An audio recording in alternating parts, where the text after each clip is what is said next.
its world, and I'm going to talk about broccoli, but a special way of making broccoli, which is throwing it on the grill. You can also use this method to roast broccoli in the oven.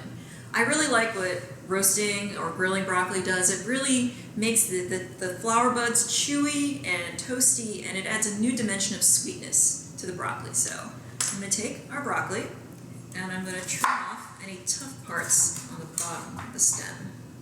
And because I'm going to keep this part of the stem on, I want to get rid of any of the excess skin on the outside that might be a little hard. So I'm going to use a vegetable peeler and just go in there just quickly, nothing major, and just take off the outer skin that can be a little chewy and a little less flavorful, to get to the inner core that's sweeter with the stem. Okay.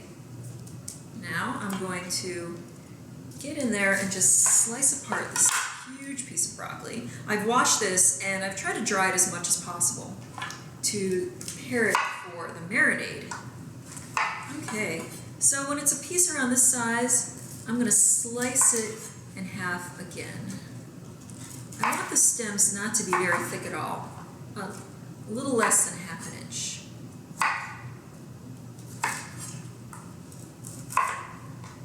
And I'm going to put them in a large pan like this, something that I can coat it with a olive oil marinade that I'm going to make shortly. This is also a great method for cauliflower too. All right.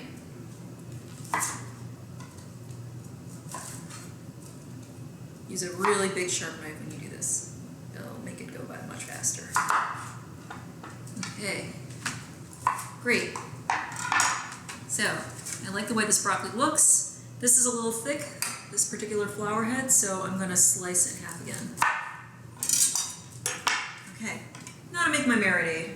Really simple. I'm just going to use a lot of olive oil. For this is about a pound of broccoli, maybe about a third cup of olive oil, about ½ a teaspoon of salt, sea salt if you like, and I'm going to put a little bit of sage. I like the way this tastes in broccoli, so I'm going to use about maybe ½ a teaspoon of dried sage here. These are big leaves, so I'm going to take this out and crumble this with my fingers. I'm going to put a dash of lemon juice. Where'd it go? Here it is. Dash of lemon juice. Okay. I'm going to whisk this together.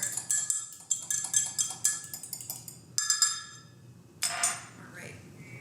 Now I'm going to pull out the broccoli here, and I'm going to add the marinade.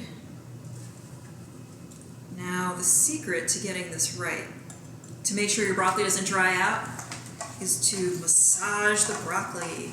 So make sure you get that oily marinade into all the flower buds. This is going to make sure that it roasts up crispy and tasty, and it won't dry out.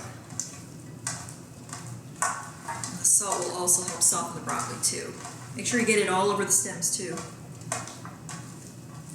Okay. Fabulous. All right, this broccoli is ready to grill. So I'm going to heat up my grill pan. I don't have an outdoor grill. I'm going to use a grill pan, a cast iron one. Really over high heat. I want to get really nice and hot, maybe for a couple minutes. And then I'm going to oil it up with some kind of high heat oil, or you can use more olive oil if you like. And I'm going to apply the broccoli directly on there and use tongs and just grill it until the flowers on the broccoli head look crisp and brown, and the stems are starting to get tender. It's going to have a crisp tenderness to it. So I would say probably about maybe a minute and a half on each side. And if it's looking a little dry and if the broccoli heads are starting to stick, make sure to apply more oil. Remember, vegetables like this don't have any fat, so you have to help them out by adding some olive oil when you do any grilling. Okay, so I'm going to put it back into the pan, and I'm going to add a little bit of garlic.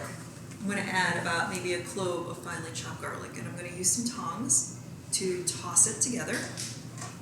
to just apply a little bit of fresh garlic flavor. I'm doing that now because it might char and get bitter if I were to apply it before grilling. And I'm going to zest it up with a little extra lemon juice. Toss it. And there you have hot roasted broccoli. It tastes great right now, hot. You can also serve it at room temperature or by itself as an appetizer or with pasta or sandwiches. So if you like this recipe and want to try more like this, check out Vegan Eats World or go to my blog, veganlatina.com.